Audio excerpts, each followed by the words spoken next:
Les amis, nous voici dans la deuxième partie de l'édition de l'implémentation de la fonctionnalité de tarification.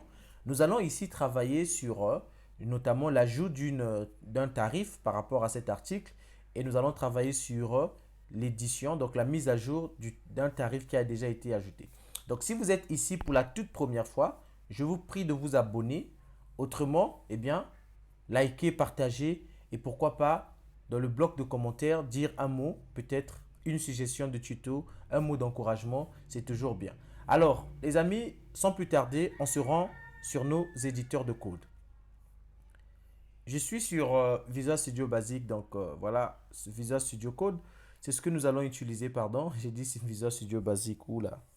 Bref, c'est ce que nous allons utiliser et nous avons ici notre menu qui a été donc mis à jour. Hein. Vous voyez que tout va bien. Donc, on va cette fois-ci se focaliser au niveau de notre composant tarif comp. OK? Donc, qu'est-ce que nous avons besoin? Déjà, nous avons besoin au fait de notre article. L'article qui a été sélectionné. OK? Là, c'est ce que nous avons besoin. Ensuite, nous avons besoin d'une variable qui va stocker les valeurs de l'article.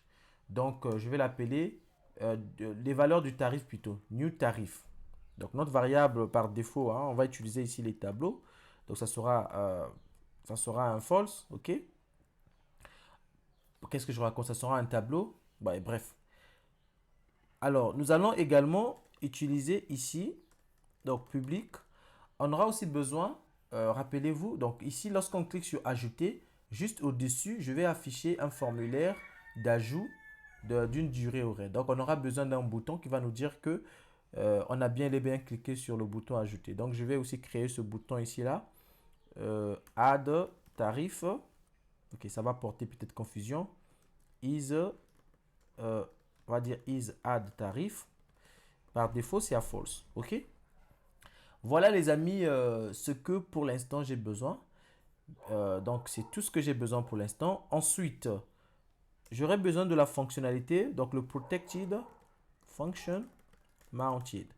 Cette méthode va récupérer l'identifiant qui est envoyé en paramètre ici. Comme vous pouvez le voir ici, nous avons le 1 qui est renvoyé. Donc, c'est ce 1 qui sera récupéré ici. Donc, je peux l'appeler ID, mais je vais faire comme on le faisait sur Laravel simple. On va récupérer un identifiant sur la méthode d'un contrôleur, on pouvait faire le route binding. Donc, c'est ce que je vais faire ici. Je vais faire le route binding. Donc, article. Bon, j'ai essayé de faire le route binding tout à l'heure, ça n'avait pas marché. Je ne sais pas pourquoi je vais insister. Mais la documentation prévoit très bien qu'on a la possibilité de faire ce route binding. Mais pour aller un peu plus vite, je vais tout simplement récupérer la variable telle qu'elle est. Mais après, vous pouvez faire le route binding à votre guise. Ça ne pose aucun problème. Ça va revenir au même. Donc ici, je vais faire deux choses. Je vais faire this, donc article. Je vais initialiser la valeur de l'article. Donc moi ici, voilà, je fais un find et puis je lui passe tout simplement l'ID de cet article. Donc ça, c'est déjà quelque chose que je vais faire. Ensuite, une fois que c'est fait, nous avons notre fonction ici qui doit retourner les fameux tarifs, ok? Donc ici, je vais tout simplement retourner une variable qui va s'appeler tarif. Et là, je vais faire tarification. D'accord? Tarification. Donc, je vais récupérer les tarifs avec ainsi que leur relation. Donc, quand je viens au niveau du modèle tarif, vous remarquez, nous avons une relation durée-location. Donc, cette relation, au fait, permet de récupérer par rapport à cette tarification, quelle est sa durée-location. OK? Donc, nous allons tout simplement utiliser également cette relation ici. Donc, je commence par faire le with. Et ici, je lui donne, tu vas récupérer durée, location comme relation. OK? Alors, on n'a pas besoin que tu récupères l'article parce qu'on connaît déjà il s'agit de quel article. Donc ici, on va tout simplement lui dire, écoute, tu vas récupérer l'article where article ID, ok, est égal à this article et on récupère tout simplement l'ID. Donc le this article, c'est notre variable qui est initialisée au montage donc de notre composant ici à laquelle nous avons attribué le find ici. Et donc cette variable ne sera pas nulle. Et donc par la suite, on peut tout simplement récupérer ici notre ID et on lui fait un where, donc un where article ID. Donc where article ID, ça revient au même que si vous écrivez le where et ici vous mettez article ID et ici vous mettez la valeur, par exemple 2. Ça revient au même, seulement avec la version 8 de Laravel, on a la possibilité au fait de faire un where et puis on met directement le nom de la colonne tout en respectant que le nom de la colonne doit être en camel case. Donc voilà, bien en Pascal case, bon fait, en camel case ici. Donc c'est ce que nous avons fait ici. Ensuite, on va lui dire, bah, tu récupères ça et ensuite, qu'est-ce que tu fais? Bah, tout simplement, tu fais un get. Donc, il va récupérer l'ensemble des tarifs où l'article ID est égal à ça et puis il va tout simplement les retourner à notre page. Donc, ceci étant fait, je peux repartir au niveau de ma page tarification. Donc, index tarif. Et là, je vais au niveau du tableau ajouter donc mon forels cette fois-ci, tout simplement forels. Voilà, donc je vais copier tout ce TR. Donc le TR ici va être dans le empty. Voilà, il est dans le empty et ici je vais tout simplement créer un des TD alors. Donc ici c'est le numéro. Bah, le numéro, on va tout simplement récupérer l'index au niveau. Vous savez, lorsqu'on boucle sur Blade, quand on est dans Blade, lorsqu'on utilise les directives for each, il y a une variable qui est disponible pour nous qu'on appelle le loop. Donc cette variable a plein de méthodes qui permettent de récupérer des valeurs, par exemple en termes du numéro de l'itération, on peut récupérer quelle est la prochaine itération, des choses un peu comme ça. Donc ici, je vais tout simplement dire, écoute, tu vas me récupérer l'index. Et avant tout, je vais l'incrémenter de 1 parce que l'index est égal à 0 et moi je vais afficher 1, 2, 3, 4, 5, ainsi de suite. Donc là c'est ça. Ensuite nous aurons notre deuxième point. Donc ici, j'ai oublié de remplir. Donc on aura tarif et ici on aura as tarif au singulier. Et là on va tout simplement lui dire, tu vas récupérer tarif. Et ici, tu vas récupérer durée location et tu vas récupérer le libellé. Donc, durée location, il va afficher au fait tout simplement si c'est demi-journée, une journée, etc. Et ici, on va lui dire, tu vas récupérer le prix. Donc, au niveau du tarif, il y a déjà le prix. Et attention pour le prix, on va lui dire, tu vas récupérer le prix for humans. Donc, ça, c'est quelque chose que nous allons créer. Je vais vous montrer comment on va le faire. Et ici, on va tout simplement lui dire, écoute, tu vas ajouter le bouton de modification et puis, enfin, de modification tout simplement. Donc, c'est ce que je vais faire. Je vais aller au niveau de article, index, non, article liste et je vais tout simplement copier l'icône. Je suis devenu tellement paresseux. Voilà. Que je vais copier. Il est où déjà? Oulala, oulala. Le tableau, il est là. Action. Valider. Oula. Bon, je crois que c'est ici. Voilà. Donc, je vais copier ce bouton. Tout simplement. Je crois que c'est éditer. Voilà. Et je vais venir le mettre ici. Oups. Tarif. Donc, je vais le mettre ici. Et le bouton, on va le modifier plus tard. On va tout simplement enlever tout ce wire click là pour l'instant. Et on va le garder comme ça. Donc là, nous avons notre tarif qui marche bien. Donc, il ne reste plus que à travailler, donc à ajouter ceci.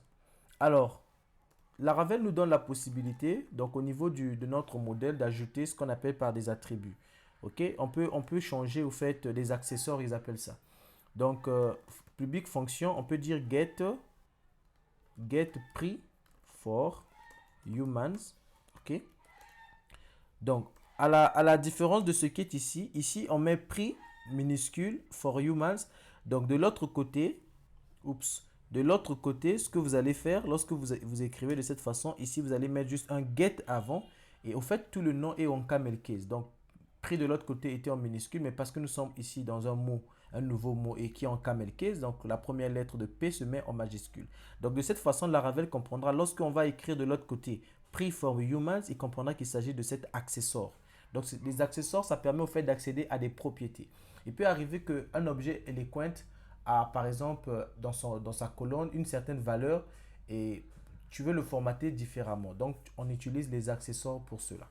Donc, ici, je vais lui dire, écoute, tu vas me retourner le this, donc cet objet eloquent, tu vas me retourner la valeur du prix. Et ici, on va tout simplement utiliser une fonction de PHP qui permet comment on appelle, qui permet au fait de formater les nombres. Donc, on va lui dire number format. On va lui mettre la valeur à former. Le nombre de décimales après la virgule, bah, ici, je vais mettre 0. On n'a pas besoin de ça.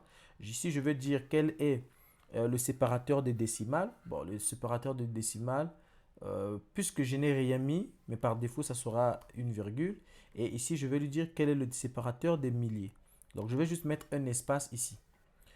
Ensuite, j'aimerais le concaténer avec, je vais le concaténer avec, comment on appelle, avec la devise, ok? Donc, je vais le concaténer, je mets une chaîne de caractères vide ici, et ici, je vais appeler le fichier, la fonction env qui va récupérer le paramètre d'environnement que je voudrais récupérer. Donc, moi, ici, je vais l'appeler currency, ok? Et par défaut, si la valeur currency n'est pas là, je vais mettre le ZAF.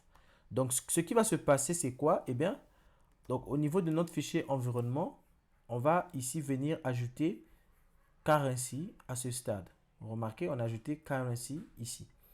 Donc, currency sera ajouté ici et lui, il va récupérer ce currency là et cette propriété currency donc ajoutée au niveau de notre fichier environnement. Et s'il n'y a aucune valeur dans ce currency, eh bien, il va utiliser ZAF à la fin. Donc, ce qui va nous donner au fait un formatage où nous aurons donc le prix qui sera bien formaté et ensuite on aura la devise, sinon la monnaie juste après. OK? Donc là, c'est fait. On revient au niveau de notre index ici. Nous avons le bouton ici. Et dans le cas contraire, on affiche que aucune donnée trouvée par rapport aux éléments de recherche. Ici, on va plutôt dire que cet article ne dispose pas encore de tarif. OK? C'est tout ce qu'on va dire ici. Alors, nous allons ici les textes class text center. On va le mettre aussi au niveau du prix. Et au niveau de... Sinon, ça sera en déphasage par rapport à ce TH ici. Donc, une fois que c'est fait, les amis, on va tout simplement revenir ici et on va cliquer, bam, voici, nous avons tellement de... Nous avons une erreur. Alors, l'erreur dit quoi? Bah, l'erreur dit tout simplement que article must not be accessed before initialization. D'accord. Donc, ici, nous avons un petit souci. Alors, en fait, je crois que c'est moi qui ai commis une erreur. La fonction ici, c'est mount. C'est pas mounted. Donc, parce que c'est mount, voilà, j'ai bien vu ici au niveau de la documentation. Donc, si vous pouvez, juste pour confirmer avec vous, hein.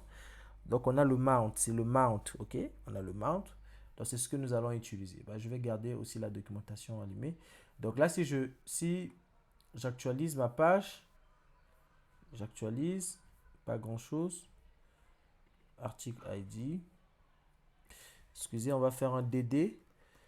Ah là là, le débugage commence. On va faire un DD d'article. Ah, les amis, je crois trouver le problème. Le problème est dû au fait parce que cette méthode, nous l'avons mis protected alors qu'elle est publique au fait. Donc, en changeant la méthode de cette manière, eh bien, vous remarquez, le résultat change également ici. Donc, nous avons pour notre article, voici les durées location qui sont bel et bien chargées, qui figuraient déjà au niveau de la base de données. Donc, juste pour confirmer avec vous, voilà les life cycles de Livewire. Donc, public, c'est public, fonction mount. Donc, ici, vous voyez que nous avons tout qui est correctement aligné, mais par contre, nous n'avons pas le prix. Le prix ne s'affiche pas. Alors, qu'est-ce qui s'est passé? C'est ce que nous allons regarder tout juste après. Donc, on revient au niveau de notre modèle tarification. On va dire pourquoi est-ce que le prix ne s'affiche pas. Juste se rassurer que au niveau de la base de données, c'est bel et bien le prix qui est ici. C'est le prix ici. Voilà. Donc, on a dit 0 décimal. On va mettre d'abord à 2. On va voir ce que ça va donner. Toujours rien. Number format, this, prix. Get prix for humans. Alors, on va regarder de l'autre côté ici. Qu'est-ce qu'on a dit? Prix for humans. Je crois qu'on va... peut-être... Non, non, non, non. Qu'est-ce que je raconte? Les amis, je crois avoir trouvé le problème. Au fait, le problème, c'est ici. J'ai dit get prix for humans. Alors, il nous faut ajouter à la fin attribute pour que ça marche. Donc, il faut qu'on ait le get avant votre accessoire et puis le attribute à la fin. C'est très important. Donc, si vous ne mettez pas le attribute, eh bien, il ne comprendra pas. Donc là, si je reviens ici, j'actualise, vous voyez que les prix s'affichent bien. Alors, j'ai pas envie de mettre les valeurs, les nombres décimales, des décimaux plutôt. Donc voilà. Là, nous avons notre prix qui est bel et bien formaté. Oula. Oula, là, qu'est-ce qui se passe? Voilà. Donc là, les amis, notre tarif fonctionne correctement. Si je viens ici, je clique, voilà, nous avons des tarifs. Et si je reviens ici, je clique par exemple ici. Ici aussi, nous les avons. Rappelez-vous, la base de données, c'est celle qui était là auparavant. Donc, si je clique par exemple ici, bah, je n'ai aucun tarif. OK? Donc, c'est ce que nous avons fait. Je vais tout simplement changer le message qui s'affiche ici en info. Et puis, on va mettre fin à cette vidéo. Dans la prochaine vidéo, on va travailler sur l'édition et sur la mise à jour. Donc là, je reviens, j'actualise et que voilà, nous avons ce message qui est un peu plus, beaucoup plus nice. OK? Voilà les amis, c'est tout pour cette vidéo. On se retrouve lors de la prochaine vidéo. Nous allons travailler sur l'ajout de notre tarif ainsi que sa mise à jour. Allez, c'est parti, à la vidéo prochaine.